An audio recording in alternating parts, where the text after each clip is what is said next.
Hello दोस्त, नमस्ते प्रणाम। मैं अपने यूट्यूब चैनल में सभी का स्वागत करती हूँ।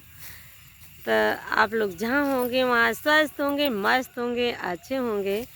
तो आइए आप लोग के बीच में एक छठी मैया का गीत सुनाने जा रही हूँ।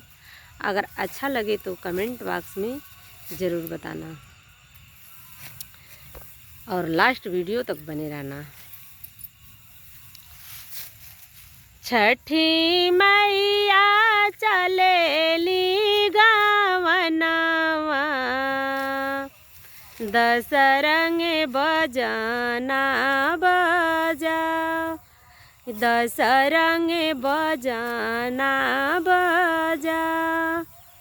ललका पियर का पहिरनवा, सबुजे पड़ेला ओहर, सबुजे पड़ेला ओहर। बीचे रहिया भेटे भगवन जी, त छठी मैया कहाँ जालू इतना भोर। जाइला ता जाइला जमुना तीरवा, जहाँवा पूजन होले हमार। जाइला ता जाइला गंगा माई तीरवा, जहाँवा पूजन होले हमार।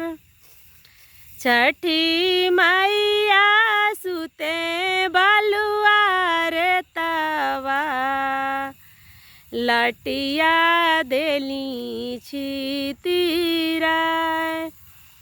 उनु कर सेवा कवा के मन राम, लटिया दिहलन बटोर, लटिया दिहला बटोर। हेलो दोस्तों, आप लोग लास्ट वीडियो तक बने रहना। हम आए हैं धान काटने के लिए, तो मैं सोचा कि एक माता रानी का गीत बना लूं। आप लोग अपना दुलार प्यार आशीर्वाद ज़रूर देना और लास्ट वीडियो तक बने रहना। एक बार सर्च मार के ज़रूर देखना भाई और बहन, और एक प्यारा सा कमेंट ज़रूर करना कि आप कहाँ से मेरी वीडियो देख रहे हैं, ताकि हमको भी पता चले। तब तक के लिए बाय बाय, फिर मिलते हैं किसी नए वीडियो के साथ।